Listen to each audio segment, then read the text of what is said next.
A local nonprofit called Exotic Hair Cares. The founder is doing extraordinary things.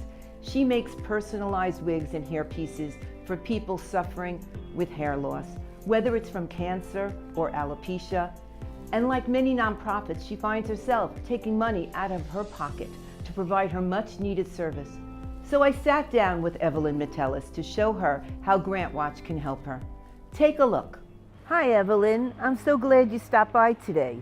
I understand you have a nonprofit organization? Yes. And it's a 501c3? It is 501c3, named Exotic Hair Care. And what does it do? We care for men and women suffering from hair loss. We help build self-confidence back in the community for men and women that's losing their hair, whether it's through cancer or anything else related to hair loss. Anyone walked into my door with a problem, whether they're going through chemotherapy or radiation, we just donate a wig to them, or we customize something that makes them feel like themselves again to help build back their self-confidence. Wow, we need to find some funding for Evelyn. We really do. She's putting her hand in her pocket and she's supporting the cause that she's passionate about. So, Evelyn, you wanted to meet with me because I'm the CEO of GrantWatch and I want to help you, okay? So on GrantWatch, we have about 60 different categories to choose from when you're searching for a grant. So the first thing you're going to do is you're the recipient. The recipient is a nonprofit organization, and you're located in Florida, right? And you want to look for grants that you could use to fund what you're doing. So we need to look in a few different categories. I would look under mental health because I think that this is really important for people's mental health. You could also look under workforce development because you're creating those wigs, right? So you could teach other people, other women and men, how to create the wigs.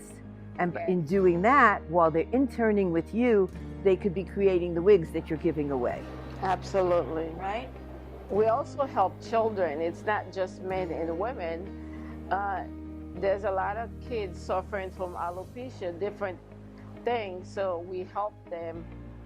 We build their self-confidence. Imagine what it feels like to be a child losing your hair and going to school and possibly being teased for that. Yes. And Evelyn solves that problem, and that's so commendable of you. Thank you. So, okay, so we could look under children, we could look under health, right?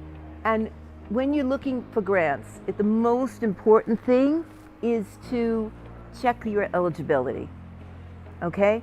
So if a grant is only for business and you're a nonprofit, then you would just pass that one up.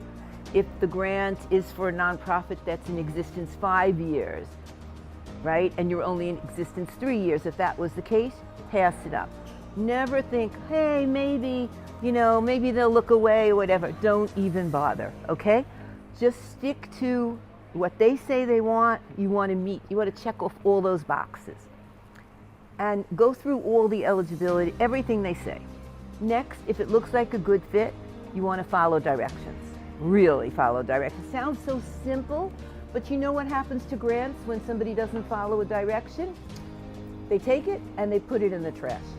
So you want to make sure your grant gets into the second round. You know, the first round is we're just going to go through the grants and see who followed the directions, who met the eligibility requirements. So you want to get there.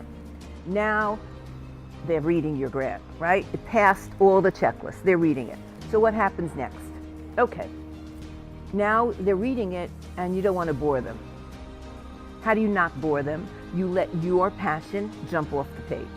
Like you just said, these children, right? So you're going to find the need, you're going to look up the stats, you're going to find out how many children suffer from this, right? You're going to find out how many adults suffer, how it impacts on their mental illness. And then you're going to go look for best practices. What are the best practices that have been used before? And you're doing it because you're providing a solution, right? You're one of those people looking at the community and saying, we need to find a solution, and you're doing it grassroots, and we need to make it better and bigger. and in a way that you can actually replicate it in other states and towns and cities, exactly how you build your small nonprofit into a very large nonprofit. Absolutely. I also have an NPI number which allows me to work with doctors, dermatologists, to write prescription for those suffering from hair loss. So it makes it easier for them. Sometimes insurance cover for it, but I haven't been fortunate to get to that part. So I just funded it myself. Okay. And do you take donations of wigs from people and then you redo them? Do you ever do that? We just started to doing that because the nonprofit started since 2014, and I didn't really know the way to go to ask for help. So I'm so glad I'm meeting with you. Oh, I'm glad I'm meeting with you also, because if I can help and if I can make somebody's life a little better just by offering GrantWatch, it makes me happy too. So really, thank you so much. Thank you.